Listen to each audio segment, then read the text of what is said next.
Esse podcast é um oferecimento do Bradesco. O Bradesco acredita que 2021 é um ano de reconquistar o que é seu. Encare o futuro. Esse podcast é apresentado por b9.com.br.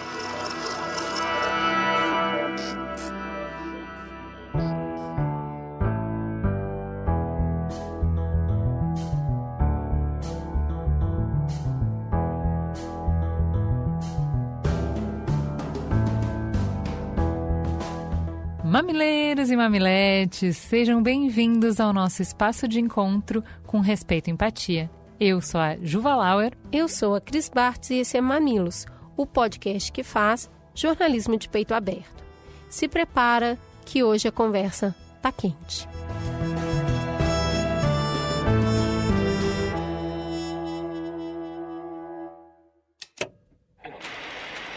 O IPCA, o índice oficial de inflação do país, fechou 2020 em 4,52%. É o maior desde 2016, de acordo com o IBGE.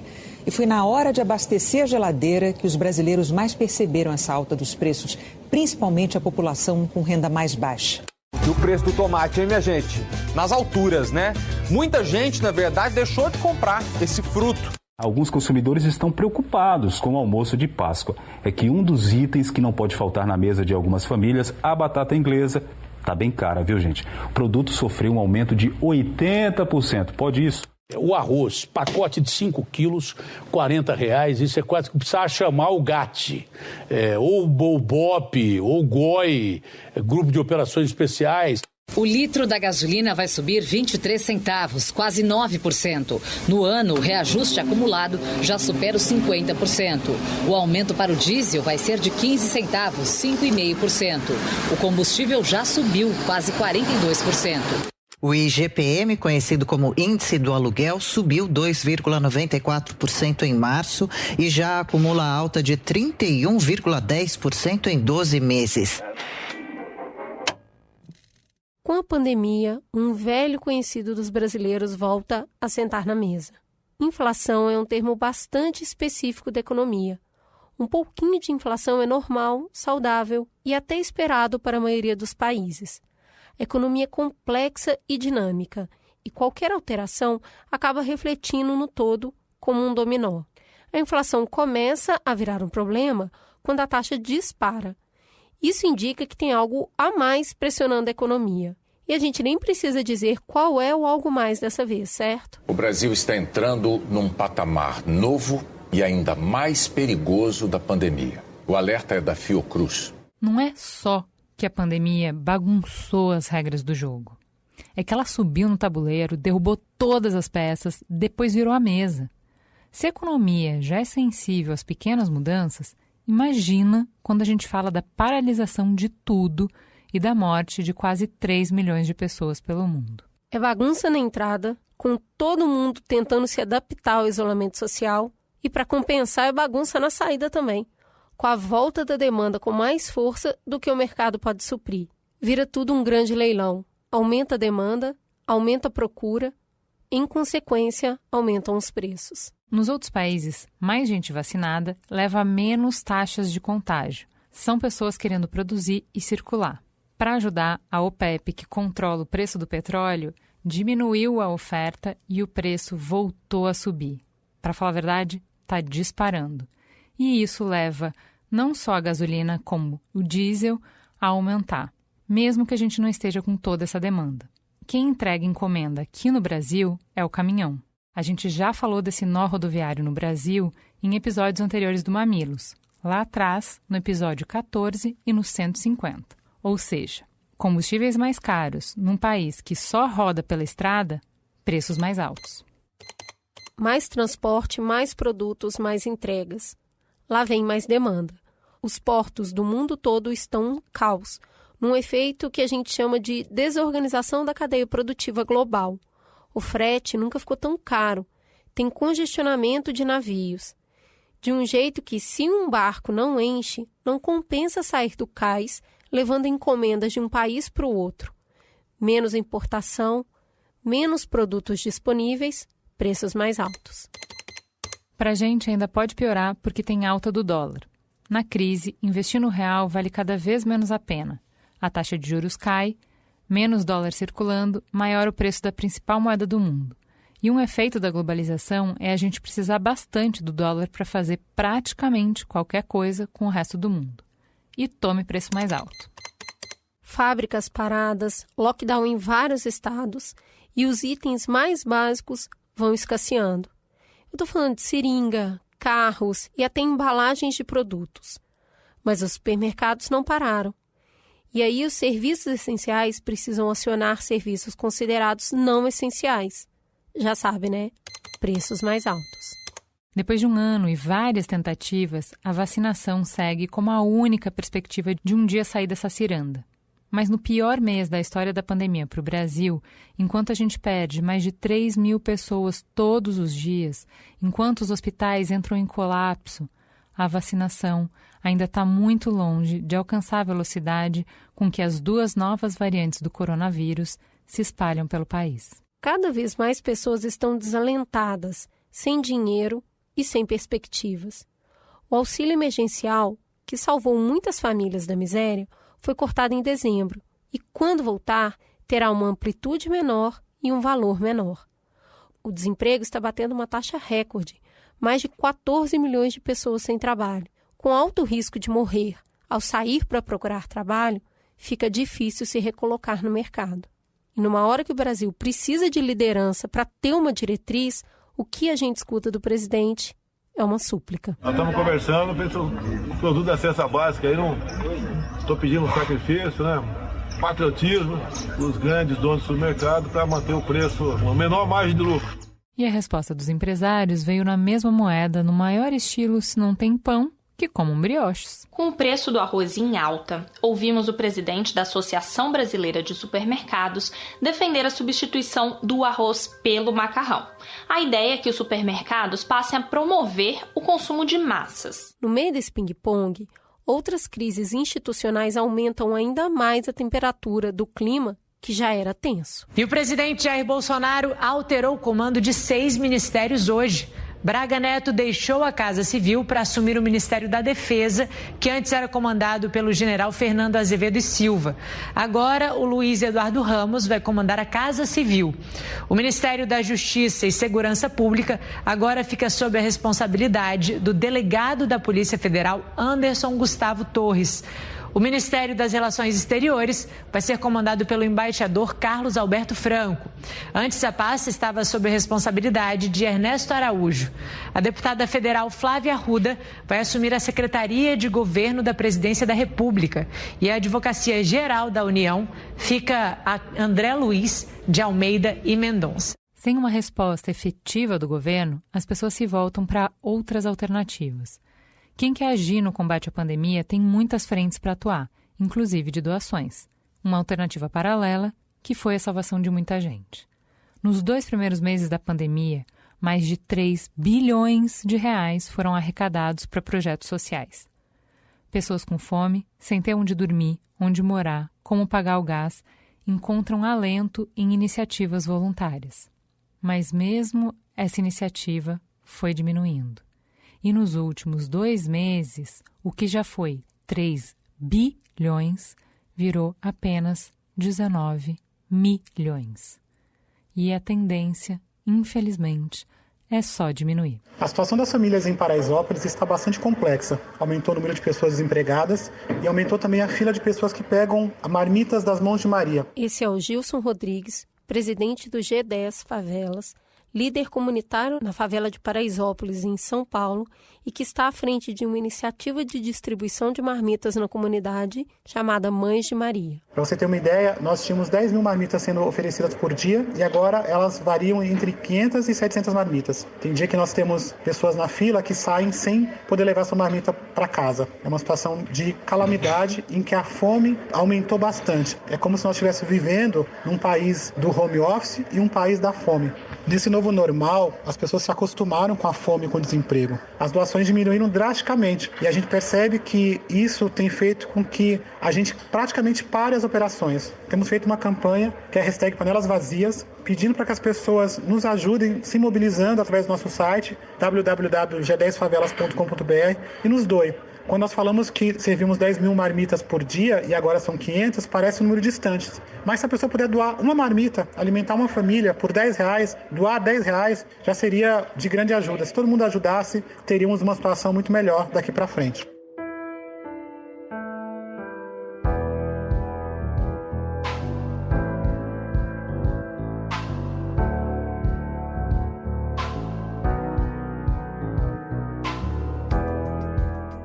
A reprovação ao governo vem crescendo, mas não é só isso. Os preços estão subindo, mas não é só isso. O desemprego está crescendo, mas não é só isso. O dinheiro que a gente ganha vale cada vez menos, mas não é só isso. A crise política volta para o Brasil, mas não é só isso. Em momentos como esse, tem um algo a mais, um problema a mais, um complicador a mais em cada esquina.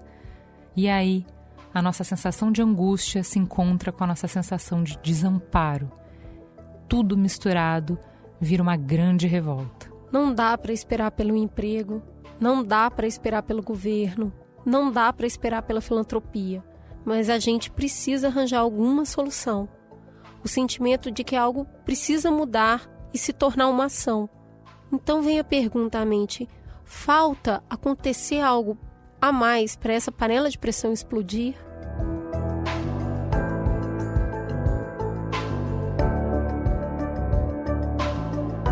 Para falar do aumento de preço, não dá para falar só de economia. É preciso falar de comida que vai para a mesa, das prioridades que a gente está estabelecendo como coletivo e da nossa capacidade de continuar escolhendo individualmente.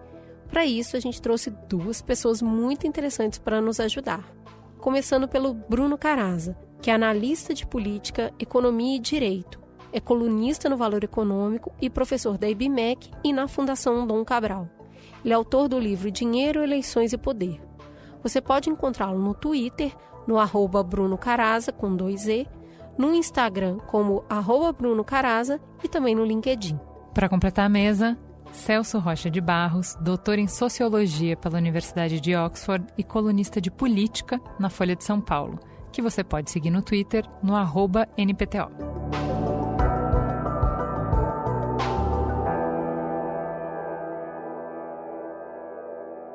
Antes de entrarmos no papo de fato, vamos para o nosso primeiro intervalo comercial. Não sai daí.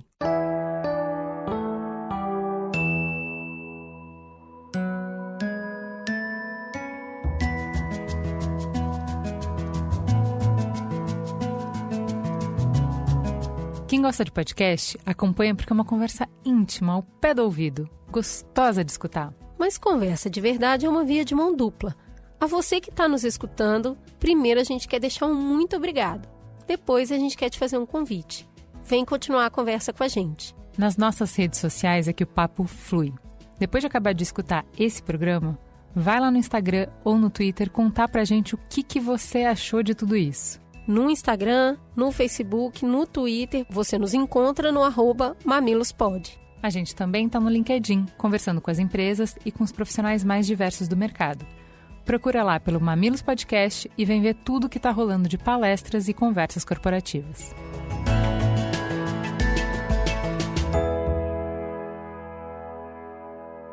Voltamos e já vamos começar a arrumar aqui esse caldeirão que está borbulhando. Acho que para tentar fazer sentido de tudo isso que a gente está vivendo, a gente precisa começar perguntando: e aí?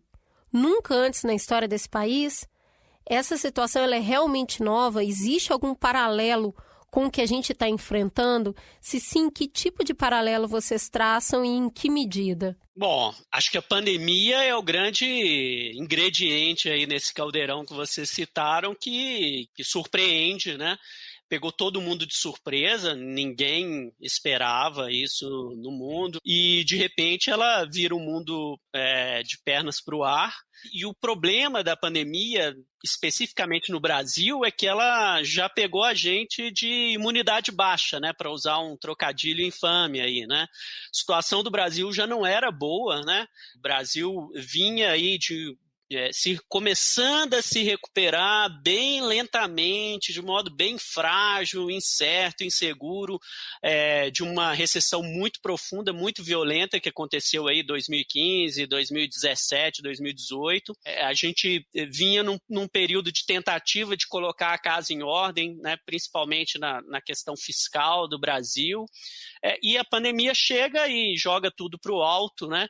E aí todos esses problemas que a gente já vinha sentindo já há alguns anos, eles se tornam potencializados, né? A gente tem o problema fiscal cresce, o câmbio dispara, a inflação vem a reboque também bastante forte, como vocês falaram, a crise política escalando cada vez mais, né? Então, num contexto, pegou o mundo todo de surpresa, é verdade, mas pegou especialmente, de uma forma especialmente cruel aqui no Brasil, com uma reação política muito ruim, né, por parte do governo, de políticas públicas, e é isso que a gente está vendo aí, né? Se havia um falso dilema no passado entre escolher salvar a economia, salvar a saúde, né? A gente foi empurrado para um abismo onde não resolveu nenhuma coisa nem outra, né? Muito pelo contrário. Então, acho que é esse o pano de fundo aí que a gente está metido agora. Celso, a gente já teve situações no Brasil de muitas epidemias, muito descontrole financeiro. Então, a gente já enfrentou problemas muito sérios de saúde, problemas muito sérios econômicos. As duas coisas misturadas é a primeira vez. Mas o que eu queria entender é se você consegue traçar algum paralelo do que tem hoje com o que já teve no passado. Eu acho que não. Eu acho que realmente a situação atual é bem pior mesmo do que o resto, por uma coisa que o Bruno disse. A gente já teve crises econômicas muito profundas, né? No começo dos anos 80 teve uma terrível, no começo dos anos 90 teve uma terrível.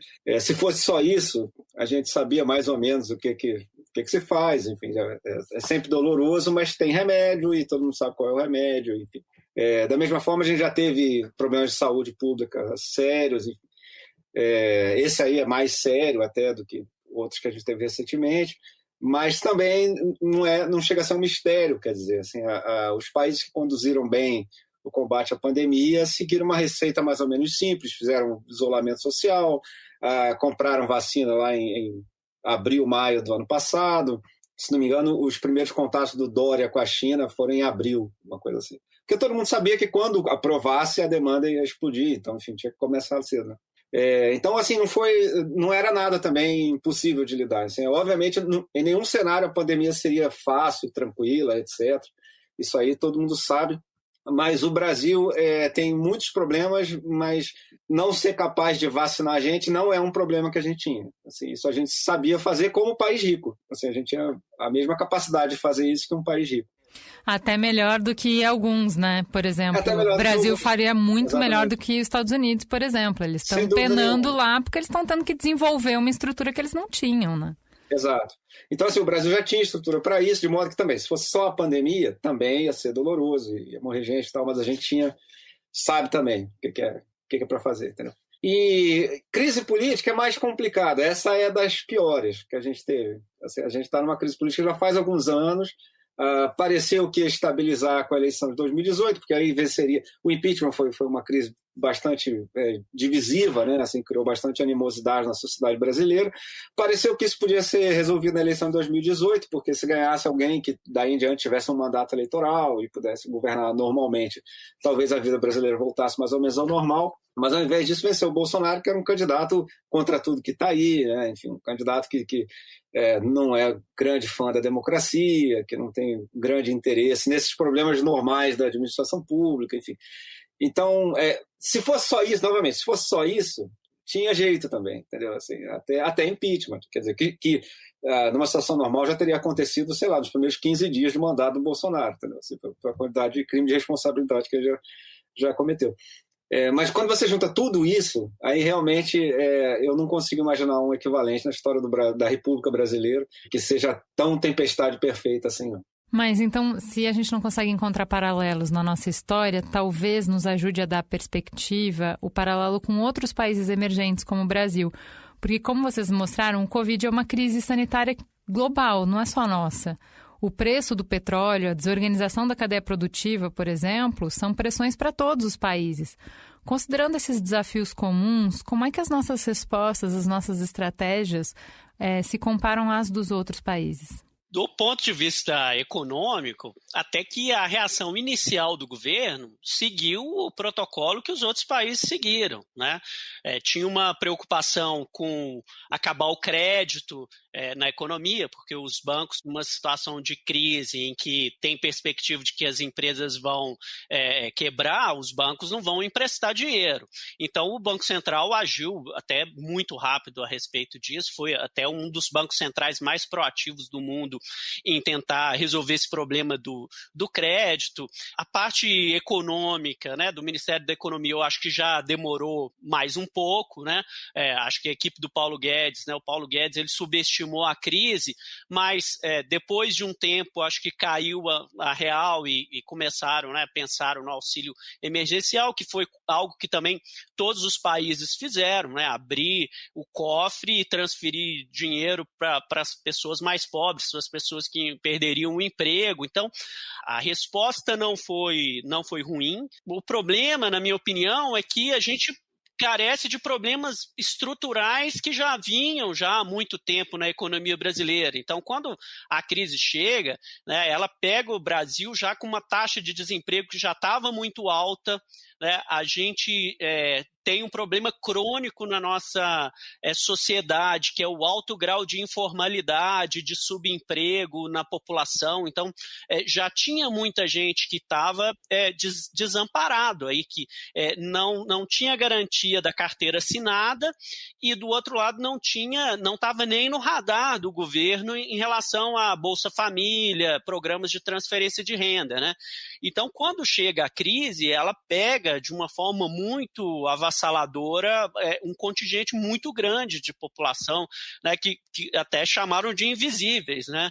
Era a população que estava à margem realmente, tanto do mercado formal de trabalho quanto dos programas sociais do governo. Desde 2014, o governo brasileiro vem gastando mais do que arrecada ano após ano.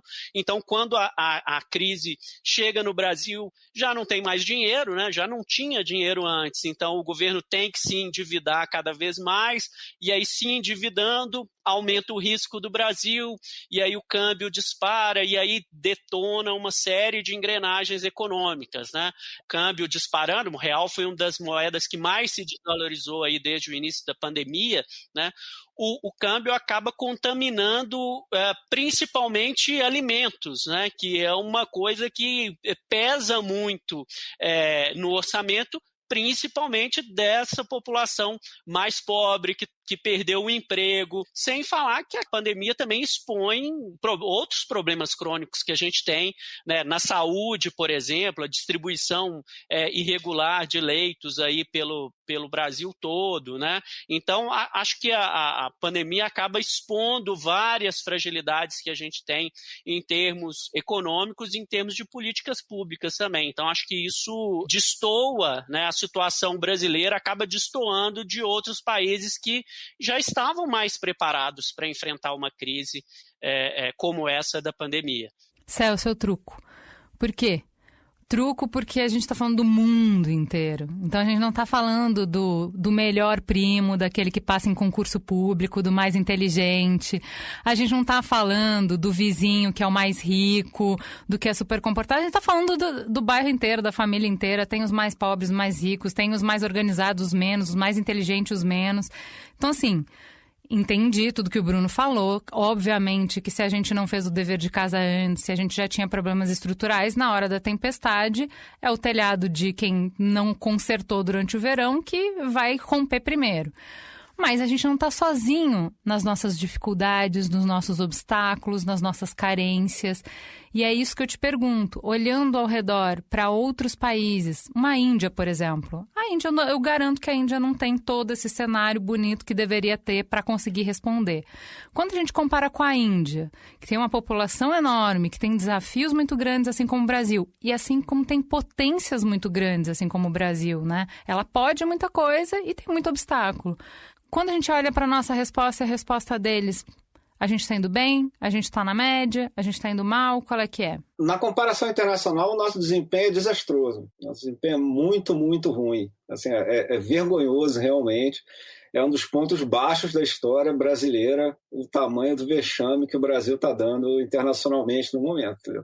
Assim, já tem artigo na imprensa internacional dizendo que os vizinhos do Brasil estão com medo do Brasil virar uma colônia de leprosos, porque aqui já tem variante de vírus, aqui não tem vacina, aqui não tem nada, e os outros países estão se virando. Então, assim, é difícil enfatizar o quanto a gente foi mal na área de combate à pandemia, porque o que o Bruno disse sobre o papel do Banco Central, etc., o papel do auxílio emergencial, é tudo verdade. Nessa área a gente saiu razoavelmente bem, assim, tanto quanto possível e levando em conta a instabilidade política do Brasil atual, enfim. Então, dentro desse quadro, eu concordo com ele, até que foi razoável.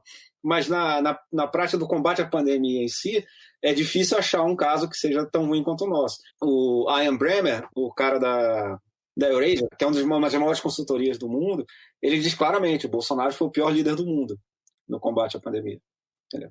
E, inclusive, assim, se alguém tiver curiosidade, há pouco tempo atrás, não sei se vocês viram, teve uma tentativa de censura no IPE, no Instituto de Pesquisas Aplicadas. E aí, o que pouca gente sabe, eu não sei se isso chegou a ser divulgado, é qual foi o estudo do IPE que gerou essa tentativa de censura. Foi um estudo que o pesquisador conversou com o Correio Brasiliense antes daquilo, em que ele fez uma conta de qual a probabilidade de você ser infectado pelo corona, morrer pelo corona, em vários países, e aí fazendo a conta complicada que tem que fazer, entendeu? Você tem que levar em conta a pirâmide etária, o nível de renda, enfim. Mas o que dava é que o Brasil era um dos piores países, assim, em termos de se você calcular a probabilidade de um indivíduo brasileiro aleatório sofrer com o Covid. E atualmente o Brasil é responsável por estar variando entre 25% e 27% das mortes do mundo, né? Todo dia. E o Brasil, quanto que é por cento da população do mundo? Acho que é 4, alguma coisa. 2, exato. Então é mais de 10 vezes o que seria proporcional, né?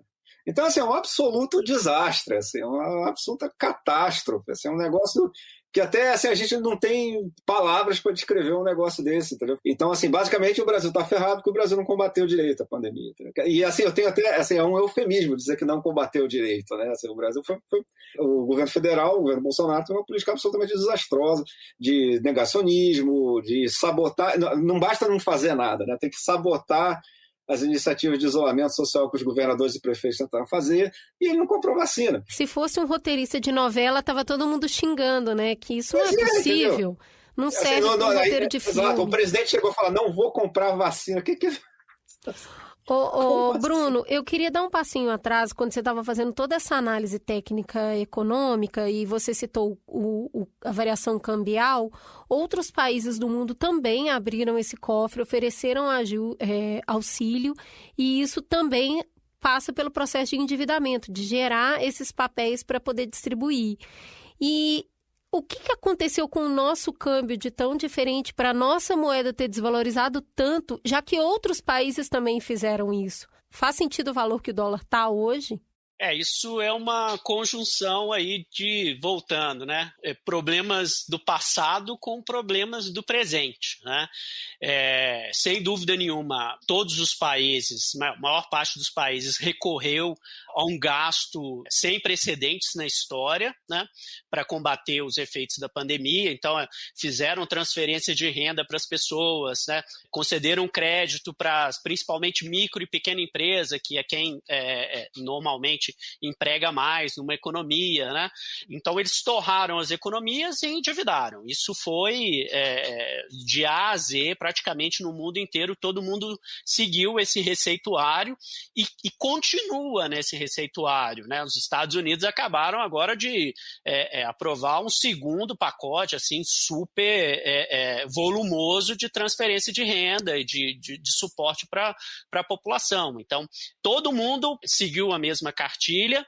No início, observou-se uma desvalorização do câmbio praticamente de todas as economias, né? Principalmente porque no início havia uma incerteza muito grande, tinha aquele debate, vai recuperar em V, vai recuperar em U, né? Aquela sopa de letrinhas lá, é W, é Z, né?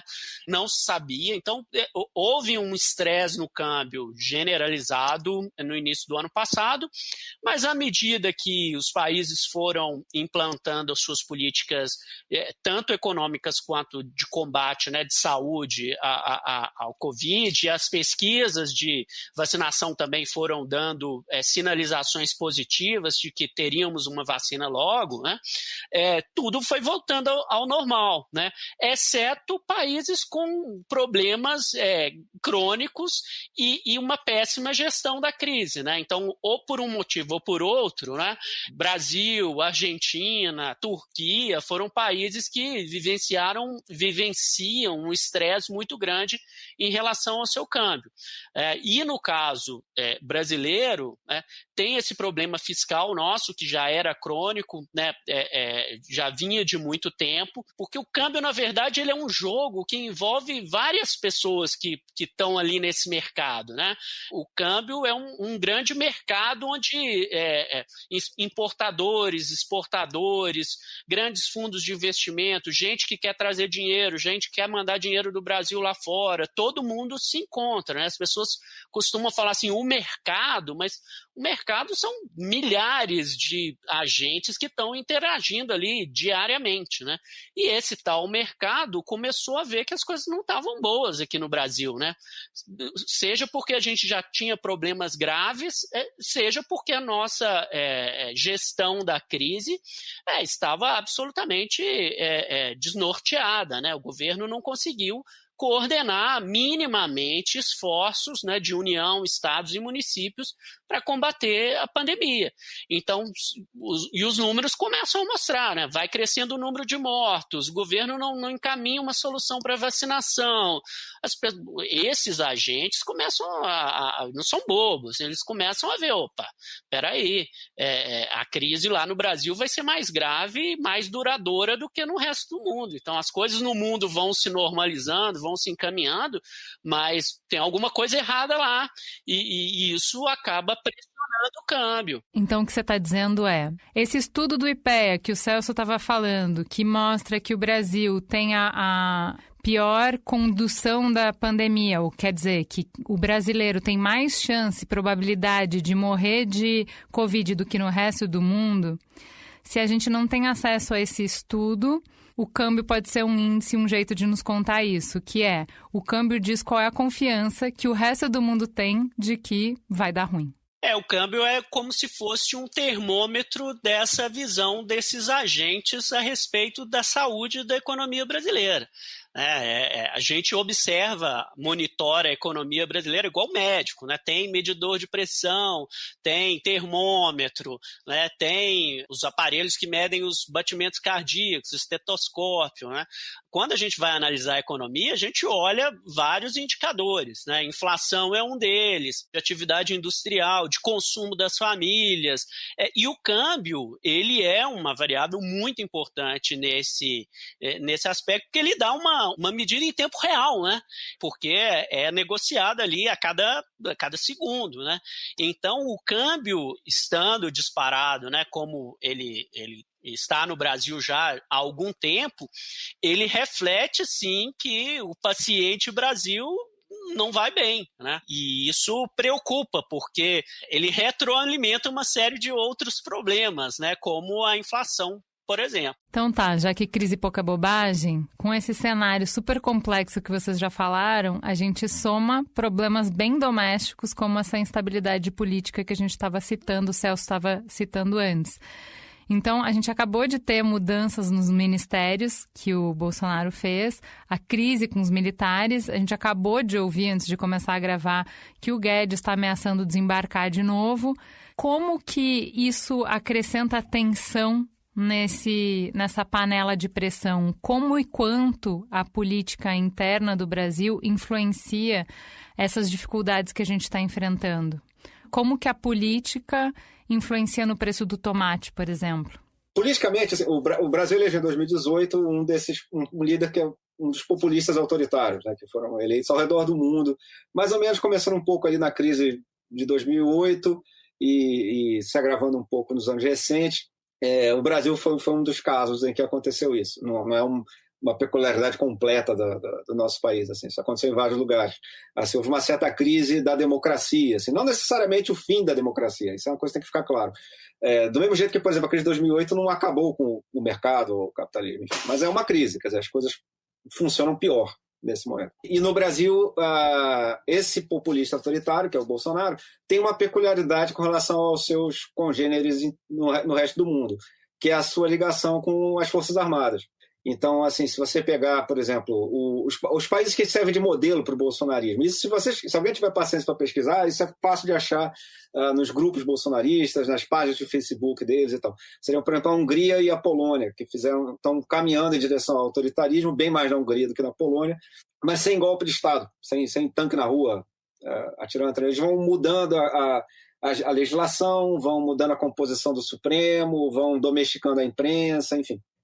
O Brasil faz parte desse mesmo processo. Só que o Brasil tem essa característica que o Bolsonaro é um autoritário muito mais old school, entendeu? Do que esses outros caras, entendeu? Assim, ele é um cara que defende a ditadura militar propriamente. Assim, o cara que o sonho dele não é nada disso que está acontecendo na Hungria, é um golpe de Estado mesmo, entendeu? Assim, o que ele gostaria era disso mesmo. Agora, desde o começo, tem uma discussão sobre o quanto as Forças Armadas estavam apoiando o Bolsonaro porque também apoiavam um golpe de Estado ou porque, basicamente, o Bolsonaro dava muito mais espaço para elas no governo. Não só em termos de cargos e verbas, etc., mas também em termos de possibilidade de influência política mesmo. Assim, não é só interesse mesquinho. Enfim, os caras têm uma visão deles. Enfim.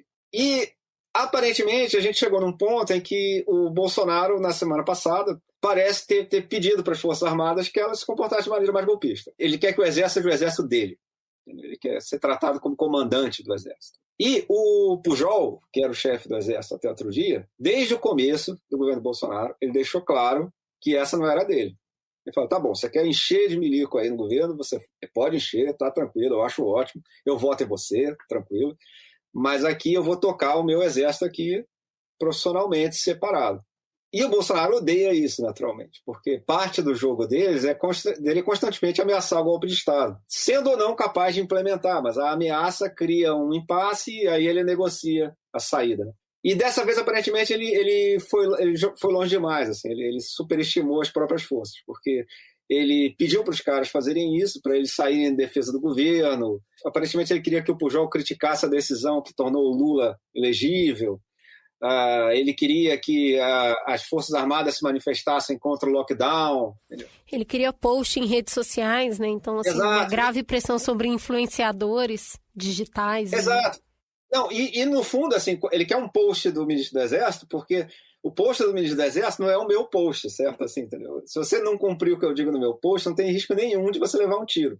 Entendeu? Ao passo que o Exército está armado, certo? Então, assim, o post do ministro do Exército é uma coisa completamente diferente. Então, ele tentou aparelhar radicalmente as Forças Armadas. Ele sentiu que ele estava fraco, por esses motivos todos que a gente já falou, porque a economia vai mal, porque o combate à pandemia foi um desastre, e resolveu dar aquele passo além no aparelhamento das Forças Armadas. E é cedo para dizer que o risco acabou e tal, mas até agora deu errado para ele. Essa rodada ele perdeu, porque o Pujol que ele queria tirar acabou saindo, mas os chefes da Marinha e da Aeronáutica saíram também em solidariedade, e o sucessor do Pujol foi escolhido por antiguidade, o que parece ser só um critério meio neutro, mas nesse contexto específico, o cara que foi escolhido por antiguidade é da linha do Pujol.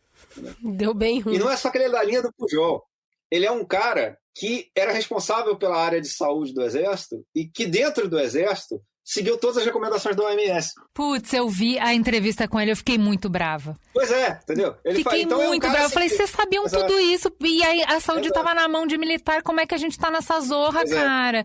Porque era uma entrevista falando, o exército fez tudo certo, a gente não perdeu ninguém, a gente... Eu falei, vocês estão de brincadeira, muito né? Boa, se tem um lugar pro jovem brasileiro hoje estar protegido é dentro dos nossos quartéis.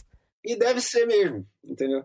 Então, assim, esse cara se tornar o chefe do Exército no momento é uma senhora derrota para o Bolsonaro, entendeu? Isso foi uma maneira do Exército dizer para ele assim, não é só que você não manda na gente, entendeu? A gente ainda vai esfregar esse cara na sua cara, entendeu? Assim, para você ver o que a gente acha. Então, assim, ele sai dessa semana muito mais fraco do que entrou. E eu acho que, inclusive, sai numa situação que, se fosse do interesse eleitoral das outras forças políticas que ele caísse agora, ele já tinha caído. Eu acho que a discussão agora é se não é melhor esperar a eleição de 2022, enfim. Tem um motivo pelo qual os governantes não tentam golpe de Estado todo dia, que se der errado é bem ruim. Assim, você sinalizou para todo mundo que você quer prender seus adversários, que você quer prender o ministro do Supremo, que você quer prender a oposição e tal. Mas você não conseguiu. Só que agora em diante eles sabem que essa é a sua intenção, entendeu? Então não tem mais a menor incentivo para eles serem moderados com você de agora em diante. Então, assim, a situação do Bolsonaro é bem ruim. A gente não sabe como que isso vai evoluir, porque tudo nessa crise é muito inédito. A gente nunca teve um governo com tanto militar no governo, nem na ditadura militar tinha tanto militar ocupando cargo. Veja isso. Então, assim, a gente não sabe bem fazer essa conta. Assim, não tem ninguém que tenha um modelo mental apropriado para isso. Inclusive, nessas discussões sobre o quão em risco está a democracia brasileira, eu acho que a resposta adequada obviamente tem algum risco, a gente vê pelas intenções golpistas do presidente, mas a medição correta desse risco a gente não consegue fazer direito, porque a gente não compreende bem a política interna dos militares. Entendeu? Foram 20, 30 anos que isso não teve a menor importância. Entendeu? Por exemplo, os jornalistas não cultivaram fontes dentro do Exército. Então, por exemplo, nos anos 50, se saía no Diário Oficial que um cara foi promovido para major, o pessoal que acompanhava a política sabia esse cara é do grupo político tal que vai no céu, entendeu? Todo mundo sabia. Até porque dentro das Forças Armadas no Brasil, dentro dos militares, são muitos grupos também, né, Celso? Exatamente. É heterogêneo ali dentro, tem muita gente diferente. Tem gente de tudo que é tipo, exatamente. E a impressão é que o grupo profissional, os caras que querem mesmo se manter longe de política, é influente, entendeu? Assim, não o Exército não é uma milícia golpista, entendeu? Assim, tem golpista lá dentro, isso é claro. Mas também tem muito democrata e tem muito cara que quer ficar longe de política mesmo, que quer se manter fora disso. E essa semana a rodada foi dessa turma, dos profissionais, caras que não querem se deixar capturar pelo Bolsonaro. Até porque tem uma outra coisa. Uma coisa seria se o Bolsonaro fez essa oferta para eles quando ele tem 60% de popularidade logo depois da eleição. A outra coisa é ele dizer assim, vamos dar um golpe agora que eu tenho 25% de popularidade e vai ter revolta nas ruas e tiroteio e... Já, entendeu? É uma proposta menos atraente. Pois acho que dessa vez eu vou passar. Né? Acho que é isso que reforça essa ideia que você falou aí no início, Celso, do impasse, né? Concordo com você dessa rodada que houve essa semana, sem dúvida nenhuma. O próprio mercado, né, não ficou estressado com isso, né? O Brasil inteiro parou, debateu, discutiu, e o mercado ficou relativamente estável, né? O que mostra que os agentes econômicos, de uma forma geral, né, essa suposta enquadrada que o Bolsonaro levou, indica uma maior estabilidade daqui para frente, né? Então, talvez o mercado tenha lido como algo positivo, mas isso não soluciona também o problema, né? Porque os mesmos 25%, 30% que enfraquecem uma tentativa de autogolpe aí do Bolsonaro são os mesmos que impedem o impeachment, né? É muito difícil politicamente você fazer uma manobra política que é muito complicada, né? Não em termos de encontrar um motivo, porque isso realmente não falta aí no histórico aí já de 2 anos do Bolsonaro, né, mas a movimentação política, né, entre as forças e a condução do processo e a discussão disso na sociedade é um processo muito pesado, né?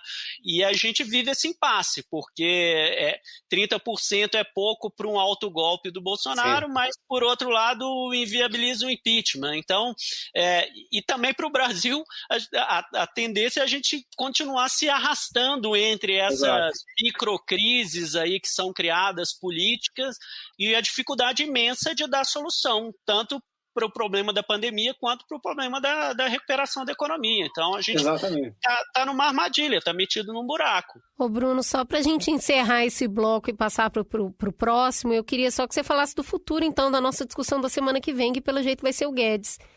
O que isso faz sentido nessa uma semana enquadrada de um, na outra de outro? Como que você está vendo aí essa resposta do Guedes? Acho que o Guedes adiciona ainda mais um complicador aí nessa história, né? Eu costumo comparar o Guedes àquele, usando das metáforas futebolísticas, né? Ele foi contratado para ser o craque do time, né? O camisa 10 do time, que ia conduzir o time para a vitória, emplacar um monte de gol e tal. E ao longo do tempo, de novo, o Guedes, a pandemia pega o Guedes também já em baixa, né? Não entregou privatização, não entregou crescimento econômico. Então, na fatídica reunião ministerial de 22 de abril do ano passado, né, bem no início da pandemia, né, o que a gente viu foi o Guedes sendo questionado dentro do governo por uma ala do governo, que inclusive envolvia os militares, né? Que queriam crescimento econômico, queriam medidas para o Brasil crescer, né? Então o Guedes, a pandemia já pegou o Guedes diminuído, né? E à medida que a situação econômica ela se agrava, eu brinco que o Guedes vai recuando. Então ele virou meio campo, depois virou volante, agora ele está zagueiro, né? Ele está tentando conter alguma coisa ali para parar o 7-1, né? Stop the count. Chutão para frente e vamos embora. Bola para o mato que joga de campeonato, né? Então, acho que o Guedes acabou virando aí o último bastião que pode realmente segurar uma intervenção, porque o Bolsonaro já deu várias demonstrações de que ele quer intervir na economia para produzir um crescimento a qualquer custo. Né, interviu na Petrobras, ele já pedalou agora no orçamento, né, já tentou de várias formas aí tentar fazer a economia pegar no tranco, né?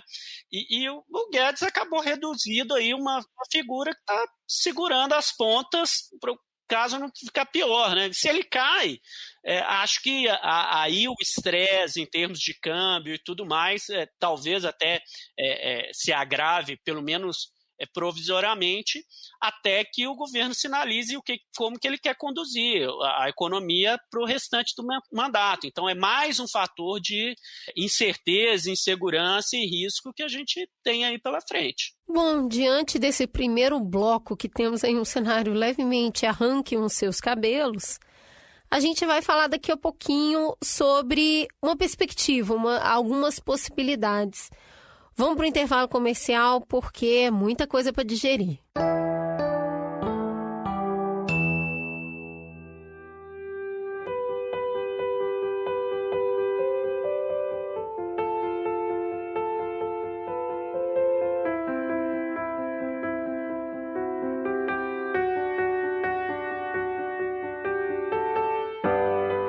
No episódio anterior do Mamilos, a gente trouxe de volta o Era Uma Vez, uma minissérie com 5 episódios lançada em fevereiro do ano passado e que agora tem um feed próprio. Mais fácil de encontrar, compartilhar e maratonar. E tem mais novidade. A gente veio emancipar um outro conteúdo nosso, também do ano passado, que tem como tema uma jornada sobre a menstruação. Nosso Sangue foi um especial criado pelo Mamilos, que tem 4 episódios desvendando a menstruação sem tabu. Da menarca à menopausa, através de múltiplos corpos que menstruam ou não, por diferentes razões. Sabe aquela conversa que muita gente precisava ter tido e não teve? Sem preconceito, sem nojo, sem juízo de valor, com empatia, um papo sincerão? que ajuda a gente a trilhar os melhores caminhos para nós mesmos? Nosso Sangue nasceu para isso e ganhou o mundo em maio de 2020. Agora ele ganha a sua própria casa nas plataformas digitais. Se você não ouviu na época, essa é a hora de conhecer. E se você já ouviu e queria indicar, tá mais fácil ainda fazer isso. É só procurar por Nosso Sangue na sua plataforma preferida e entrar com a gente nessa jornada. Você não vai se arrepender de se conhecer um pouquinho melhor.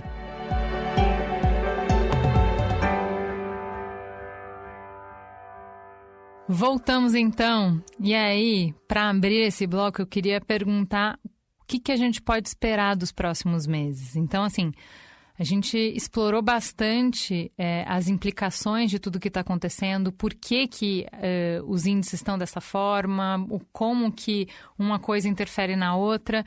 Mas e agora? O que vem por aí? O que a gente pode esperar dos próximos 6 meses? No Brasil, hein? Isso é longo prazo.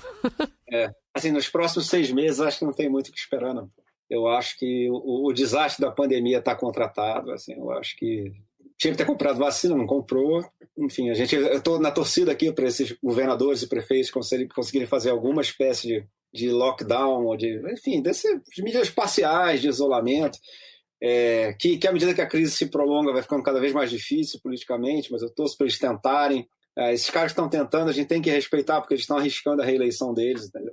Consideração por estão incinerando, né, cara? O que o Dória, assim, posso abrir agora porque eu detesto o Dória, odeio, mas assim, o que o Dória tá fazendo tem que tirar meu chapéu, vou ser obrigada agora a tirar o chapéu, porque o cara tá incinerando a carreira dele, acabou. Exato. Acabou. Não, e tem uma coisa que é o seguinte, assim, o Dória foi o cara que comprou vacina, gente. Por isso. Ele era para ser o cara que, nesse momento, devia estar liderando todas as pesquisas. Eu também não gosto dele, não, assim, nunca votei nele. Mas o fato é o seguinte, quem comprou a vacina foi esse cara. Então, enfim, o normal, num país que a política estivesse funcionando normalmente, seria esse cara, enfim.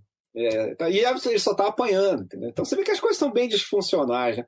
E eu não vejo o que pode acontecer nos próximos 6 meses que corrija isso, entendeu? Eu acho que assim, esse quadro acaba quando a vacinação atingir um certo nível que de fato a economia possa voltar a funcionar mais ou menos, a ocupação de leitos em UTI volte a um nível administrável. Aí a gente começa a pensar o que a gente vai fazer, entendeu? Mas, por enquanto, nesses próximos meses, assim, o que a gente pode fazer é todo mundo tomar cuidado, pelo amor de Deus, ninguém sai de casa, enfim, todo mundo usa máscara, porque, assim, eu acho que em termos de resposta do poder público, ou em termos de alguma coisa que pudesse acontecer por acaso, que melhorasse a economia ou tal, seria irresponsável ser otimista nesse momento. Ainda bem que o Bruno tem uma visão diferente. Bruno, por favor, nos conte contraponto para tudo isso. Eu tenho um plano aqui, né? Tira do bolso um plano. Imaginas, né, gente? Porque é realmente uma situação muito complicada, né? Acho que essa queda do Pazuello demorou muito a acontecer para a gente ter qualquer perspectiva de evitar o pior, né? Como o Celso falou, as mortes já estão contratadas, né? A gente não sabe se vão ser 400 mil, 500 mil, 600 mil, mas reverter esse processo agora, né? Demora muito tempo, né? Para a disseminação do vírus cair, né? E é muito difícil você ampliar também a rede hospitalar, por mais que você contrate também leitos de UTI, não tem equipe, e aí também não tem kit, intubação, então começa, o cobertor é curto, né? E isso gera uma situação que é dramática, que a gente está vivendo sem perspectiva, né? Por outro lado, você pensar do ponto de vista econômico, né? Vem a segunda ou terceira rodada aí do auxílio emergencial, né? A gente sabe que o auxílio emergencial ele tem um efeito efêmero, né? Obviamente melhor do que nada, mas ele não resolve todos os problemas que a gente tem, ele não resolve o problema de popularidade do Bolsonaro, né? Porque a gente viu, enquanto teve o auxílio, a popularidade dele se recuperou, né? Saiu o auxílio, ela caiu. Por mais que eu tenha uma nova rodada de auxílio agora, primeiro, ele não vai durar para sempre. Segundo, ele é bem menor do que foi.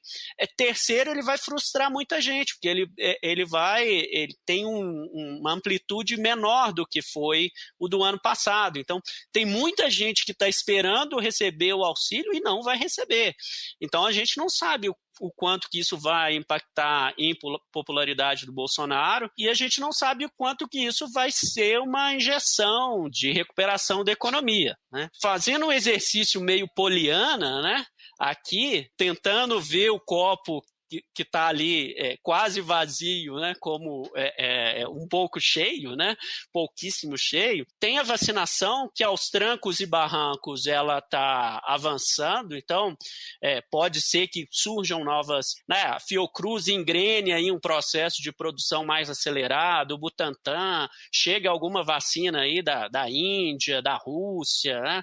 Então, aos trancos e barrancos isso pode avançar. A recuperação mundial pode ajudar, né? À medida que os outros países do mundo eles saiam, né? Estão vacinando, saiam da crise, eles vão comprar soja, vão comprar minério, né? A gente sabe que as commodities estão subindo aí, então vai entrar dólar, pode ser que o câmbio recue um pouco. Então, mas são todas variáveis muito na incerteza e muito na torcida, né? A gente está muito numa fase de tentar ver algo positivo, tentar ver uma luz no fim do túnel, do que contando mesmo com elementos, né? Que não tem um plano de recuperação econômica, não tem um plano de combate ao Covid, não tem um plano de isolamento nacional, né? A gente está batendo cabeça, na verdade, e contando com uma ajuda externa, né? Seja via vacinação, seja via economia mundial crescendo, né? É um cenário que, se pensar nos próximos 6 meses, né? Vamos continuar vivendo com crises políticas, declarações chocantes do Bolsonaro, número de gente morrendo e como sair dessa situação, né? O governo não apresenta um plano para sair dessa enrascada. Deixa eu perguntar uma coisa aqui. Vamos imaginar um cenário em que o Bolsonaro ou saia empichado ou fique tão desmoralizado que vire um fantoche, não faça mais nada, só fique sentado na cadeira e deixe as pessoas trabalharem, né? Considerando o que vocês falaram no primeiro bloco, de que não era difícil, era seguir uma cartilha, de que não é muito elaborado, não tem que inventar nada, não é igual o plano mega super elaborado que a gente fez para derrotar a inflação lá no Plano Real, que foi um negócio estudado no mundo inteiro. Parabéns, gênios brasileiros, criaram a roda pela primeira vez. Não, faz aí o que está todo mundo fazendo que meio que já vai dar. Num cenário em que vai 1 ou 2 meses por essa deterioração do apoio da base do Bolsonaro, de alguma maneira ele parasse de atrapalhar, de alguma maneira as pessoas pudessem simplesmente trabalhar e fazer o que elas têm que fazer. Como é que a gente desarma essa bomba de pressão? Quais são os passos? Como é que a gente poderia fazer? E quando que a gente consegue rescindir esse contrato que vocês falaram? Eu fiquei muito impactada por essa frase de que as mortes já estão contratadas. Então, estão contratadas até quando? Se a gente mudar o gestor agora, né? De um jeito ou de outro, ou magicamente, só num cenário hipotético, o que a gente consegue desarmar e quão cedo? Bom, eu acho que a primeira coisa seria o novo ministro da Saúde ter autonomia completa para fazer o que aqueles outros que foram demitidos gostariam de ter feito, né? Então, defender isolamento social, enfim, o basicão que a gente disse. Se ele puder fazer isso, assim, é o que eu disse, assim, é tarde demais para evitar. A gente já está numa tragédia, né? Já aconteceu uma tragédia. Mas, assim, faz diferença, sim, morrer mais 10 mil, menos de 10 mil, certo? Então, isso ele pode fazer, isso é possível fazer. Assim. E aí eu acho que depende muito disso que o Bruno falou, assim, depende muito da situação internacional da oferta de vacina. A gente tem que torcer para esses países que compraram a vacina, vacinaram a sua população, o pessoal melhorar, cair muito o índice de casos e a oferta de vacina melhorar internacionalmente, e aí, pelo amor de Deus, a gente tem que comprar, né? Assim, que isso eu acho que eles vão fazer, assim, eu acho que isso eles entenderam que fizeram errado. Eu acho que isso todo mundo entendeu ali, que fizeram muito errado. Então, isso é o básico, a gente precisa comprar a vacina que aparecer, tem que comprar e ver.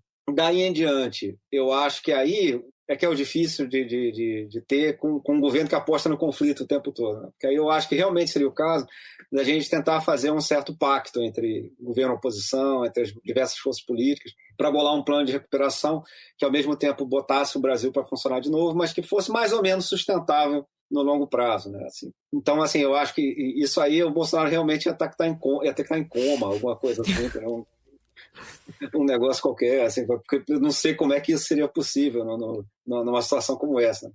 Mas, enfim, isso eu acho que esse seria o ideal. Seria a gente fazer uma discussão de um plano para sair disso, que vai envolver gastos públicos, etc. Uma situação que, como o Bruno sabe melhor do que ninguém, e é capaz de ser do que ninguém mesmo, os gastos públicos estão numa situação... O Tesouro está numa situação bastante desconfortável. Né? Assim, então, vai ter que ser um negócio muito bem feito para a gente poder fazer isso, sair dessa crise, sem já comprar novas crises para daqui a 2, 3 anos. Então, assim, eu só consigo fazer isso como esse exercício hipotético que você falou, que o Bolsonaro foi pescar, foi fazer um troço qualquer e deixou o pessoal lá.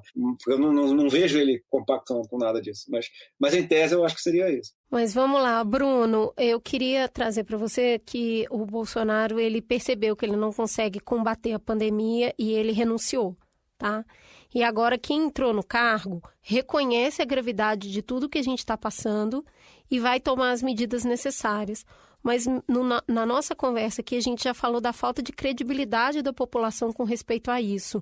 Todo mundo já muito cansado e mesmo quando a gente vê um feriadão igual foi proposto aqui em São Paulo, praticamente a cidade continua trabalhando da mesma maneira. Né? Tudo continua atendendo, então assim, as pessoas já não estão obedecendo mais ao comando e eu entendo que se entrasse alguém hoje que falasse tudo que já deveria ter sido dito há tanto tempo, a gente ainda ia ter a população falando não, obrigada, o que dava para fazer eu já fiz, não vou fazer mais. E nisso esse programa se propôs a falar sobre o preço da comida, o quanto as pessoas estão voltando a passar fome. Pensando numa realidade que mesmo que a gente conseguisse trazer uma nova proposta para a melhoria da saúde das pessoas e a partir disso a gente já entendeu que a economia vem, o que dá para fazer para as pessoas não morrerem de fome, já que de Covid a gente está com tanta dificuldade? Eu concordo com vocês que o cenário é bem complicado, né? O Celso falou no início daquela cartilha, né, que todo governante ao redor do mundo seguiu, né, de combate tanto à pandemia quanto aos efeitos econômicos dela, né?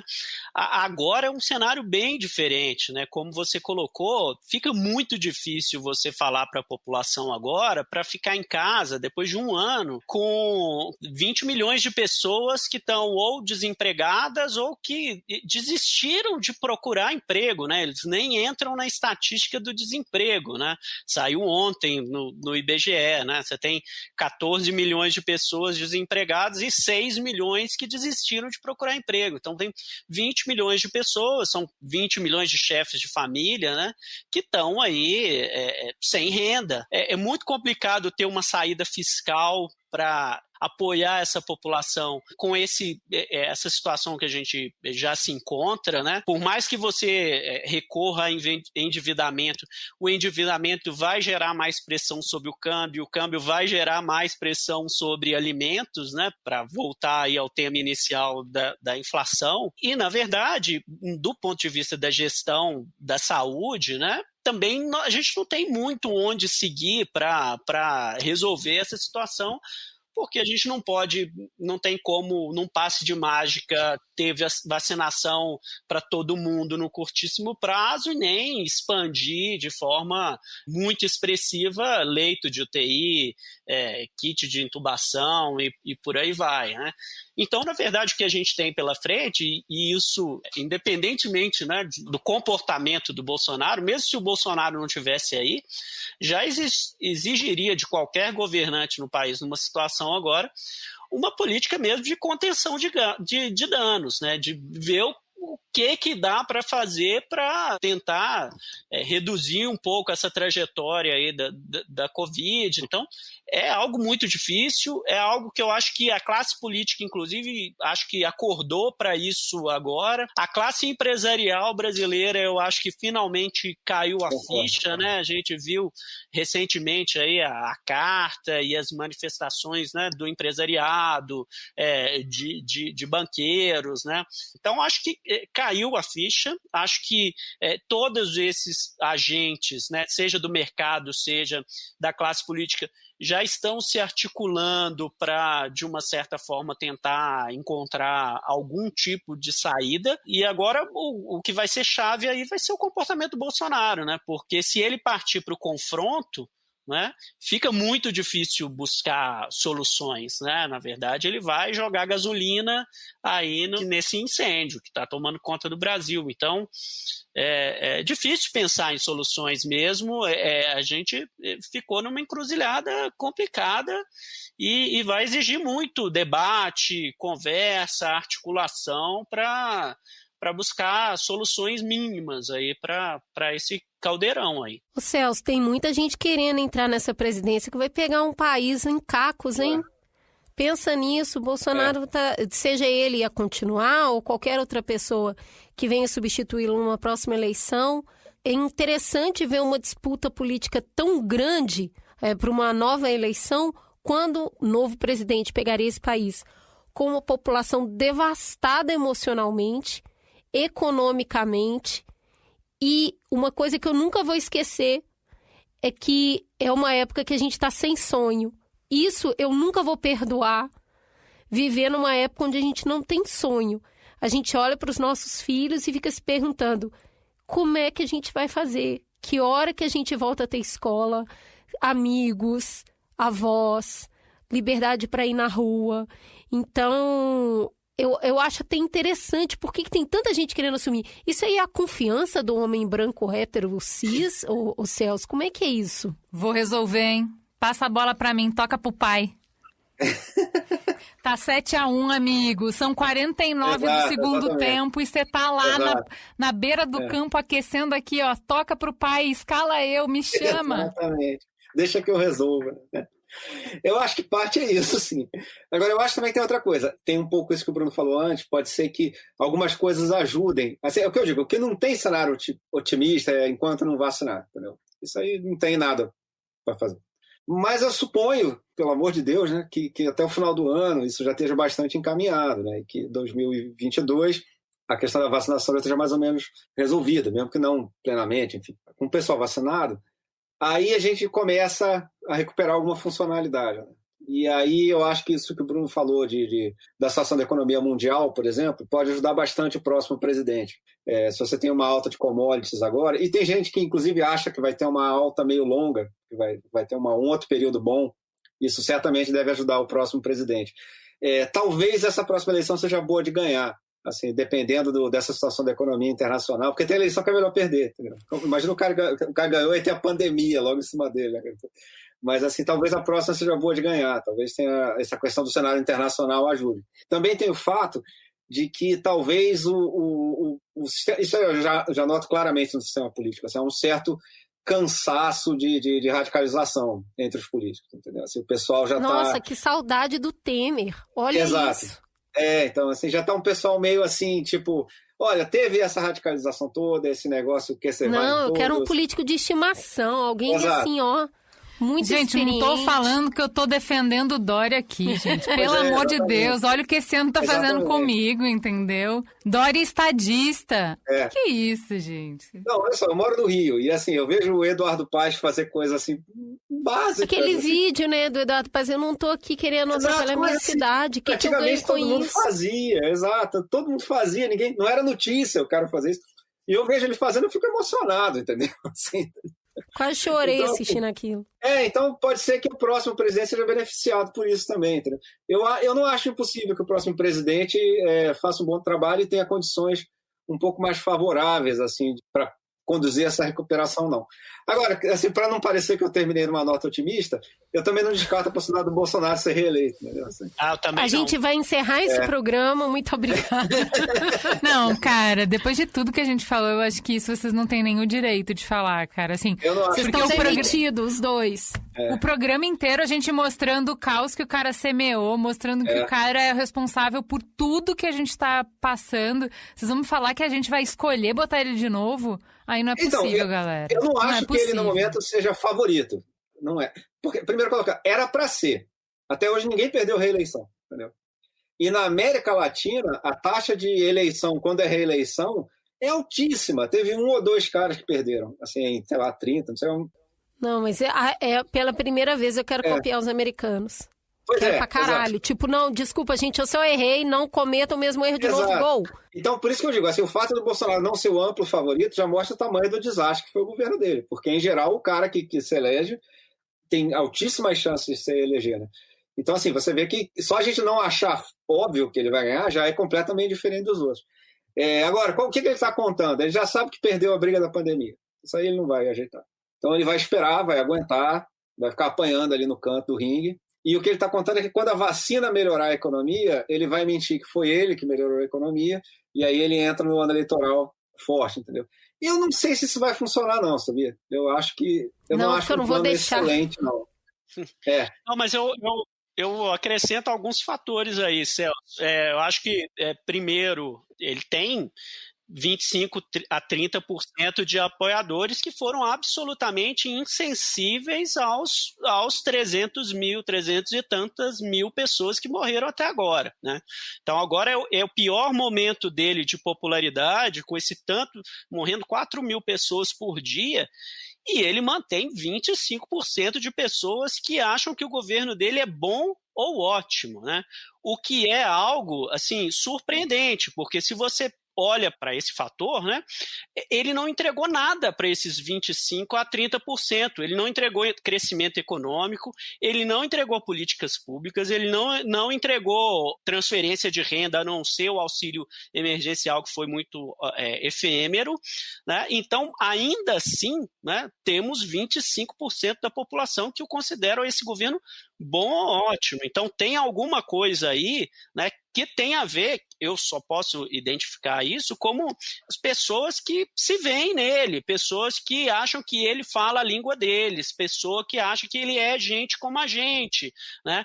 Um contingente aí da população que meio que ficou ao léu, né, nas últimas administrações no Brasil, né, que é o pessoal que não foi contemplado nem pelo Bolsa Família nem pelo Bolsa Empresário, né?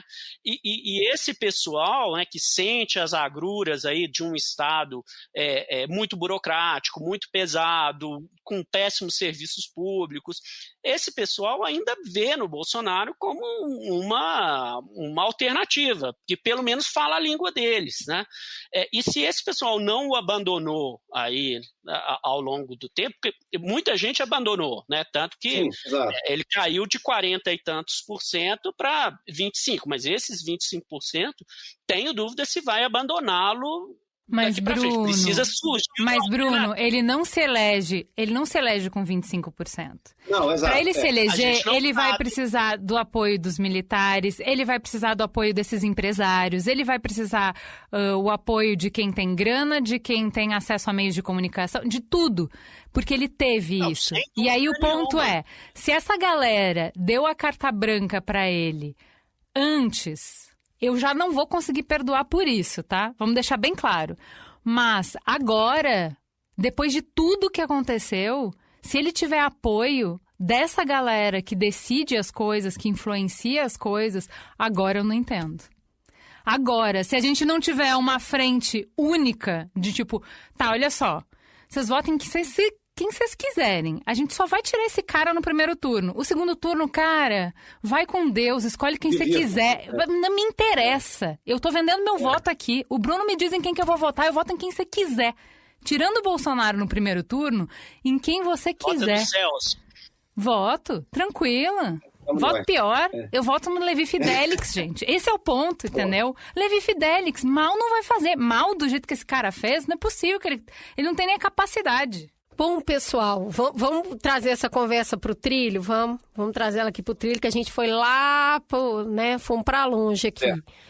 Eu queria que a gente finalizasse falando um pouco sobre a solução econômica que a gente pode trazer para as pessoas não morrerem de fome, porque é o título que a gente está chamando lá em cima. Seja algo que a gente passe por um auxílio emergencial maior, ou que a gente convoque a população civil mesmo. A gente vai ter que se ajudar, porque não vai dar para tratar com o governo. Mas eu queria que você, Bruno, como economista, nos ajudasse a entender um caminho, já que a Covid agora né, a gente precisa da vacina e a vacina não tem para hoje. O que dá para fazer para as pessoas terem comida no prato? Bom, essa pergunta aí, gente, é a grande pergunta que a gente tem no momento, né? Muito difícil buscar uma solução. A gente teve perto de ter encaminhado esse problema de uma forma mais racional, né? Lembrar lá atrás, no início do auxílio emergencial, surgiu até a equipe do Paulo Guedes, propôs você repensar vários programas sociais e concentrar isso num grande Bolsa Família turbinado, né? Você pegar vários programas que são pulverizados aí, faz um catadão de recursos no orçamento federal, vamos rever aí uma série de isenções fiscais, vamos realmente pensar num esforço de buscar recursos e concentrar isso numa injeção de renda para as pessoas. O próprio Bolsonaro boicotou essa ideia, né, do Renda Brasil, Renda Cidadã, né, que era aquela ideia inicial, e a gente voltamos para uma situação de auxílio emergencial meia boca, né? Eu acho que o governo certamente vai decretar uma nova calamidade pública aí para ter autorização para endividar. Está nos jornais aí, esses dias todos já estão ventilando essa possibilidade. E talvez seja o que dê para fazer agora, né? Você tentar tirar recurso de onde não tem, né? Ou seja, vai aumentar ainda mais o endividamento e vai empurrar o problema com a barriga para frente, né? Vamos empurrar a bomba fiscal para frente. Talvez seja isso que dê para fazer agora, principalmente nesse momento de caos mais acelerada, né? O câmbio, o Banco Central está tentando resolver, né? Mesmo aumentando a taxa, usando reserva, está tentando segurar, mas o problema do câmbio só vai se resolver ou com um quadro favorável lá fora, né? Que entre dinheiro para o Brasil de minério, de soja, aí, ou o mercado vendo que estamos encaminhando uma solução para a crise fiscal.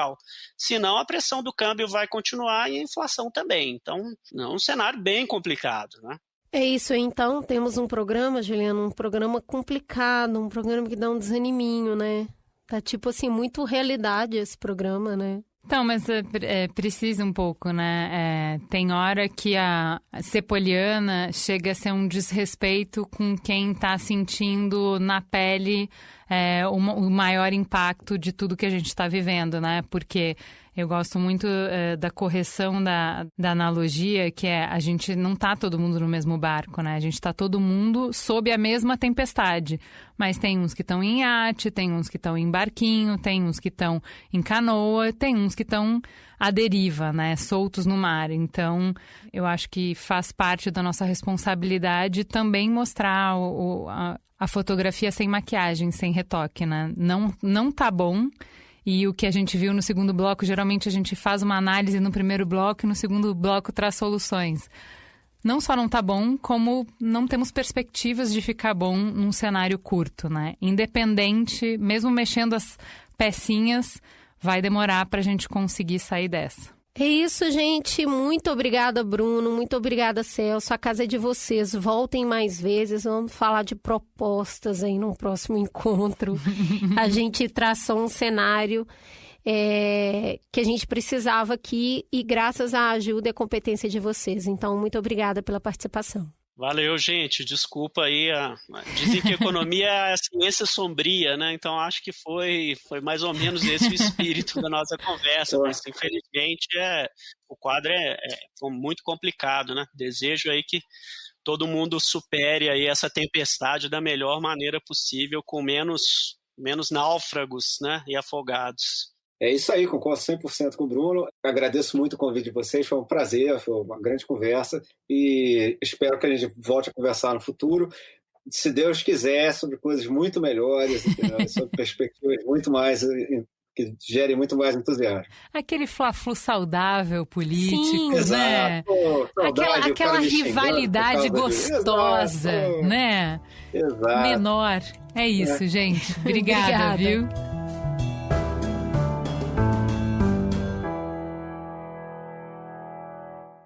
E aí, Cris, como é que bateu essa conversa para você?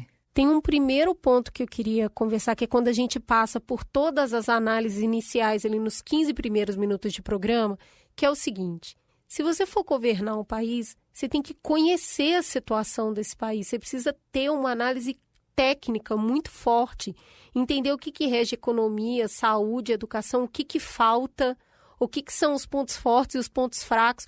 Igual quando você vai ser diretor de uma grande empresa.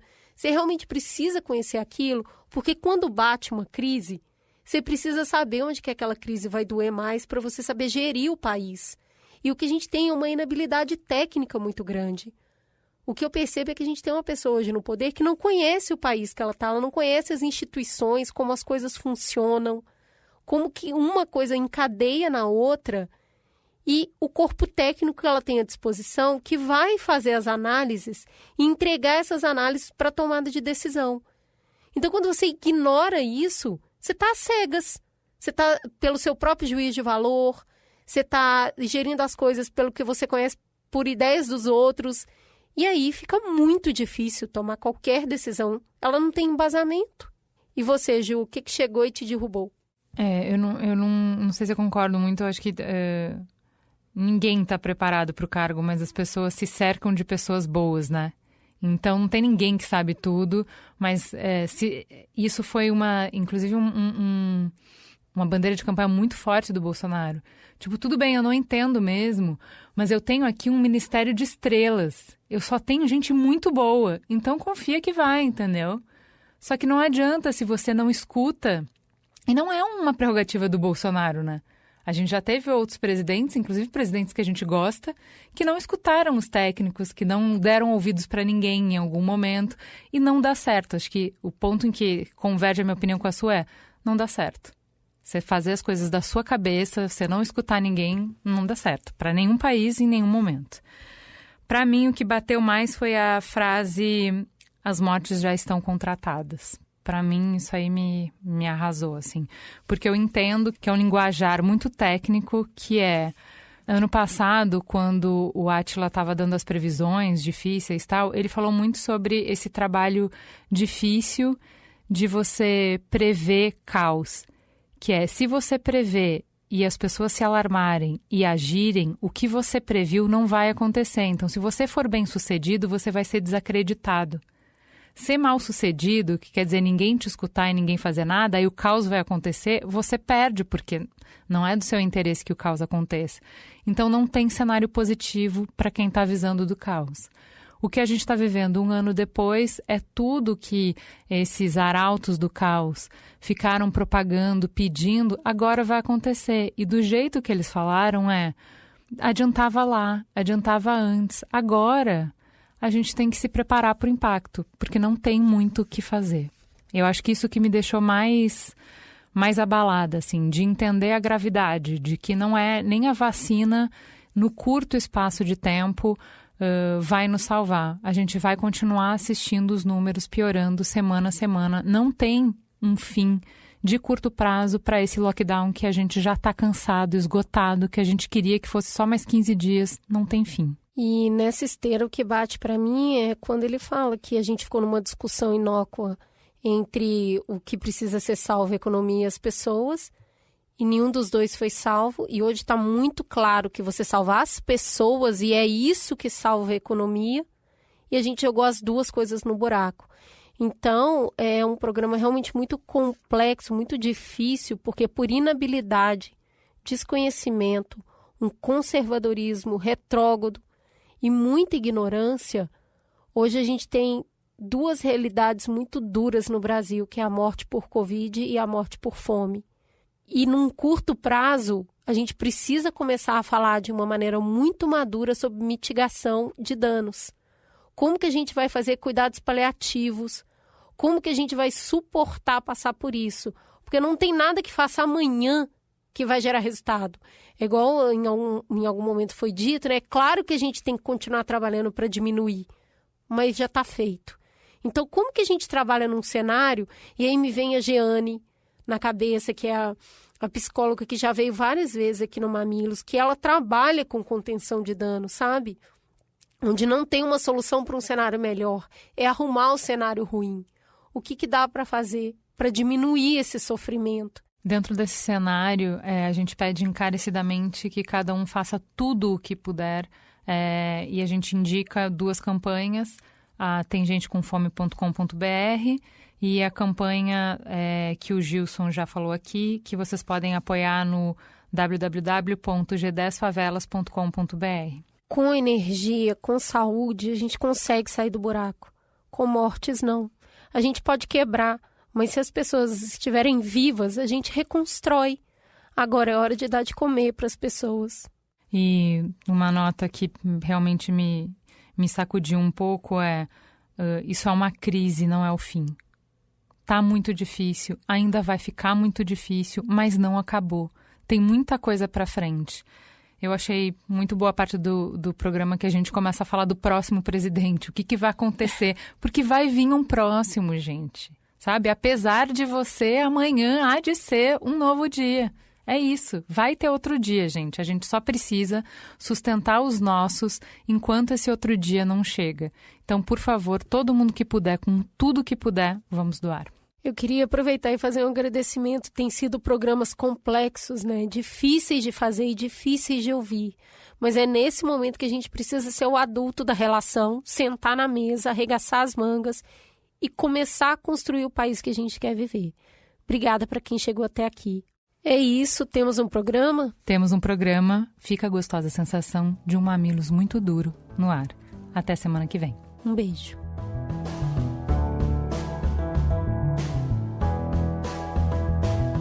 Mamilos é uma produção do B9.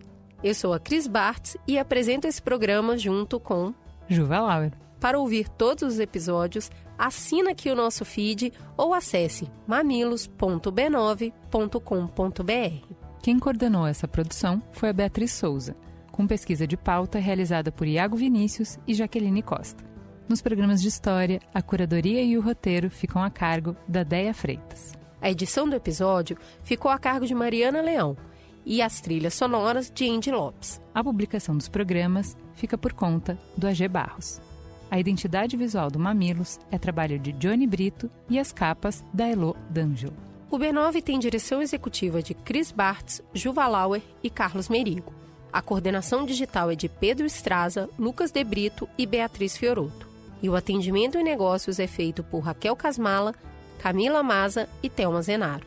Você pode falar conosco no e-mail mamilos@b9.com.br e conversar conosco nas nossas redes sociais @mamilospod.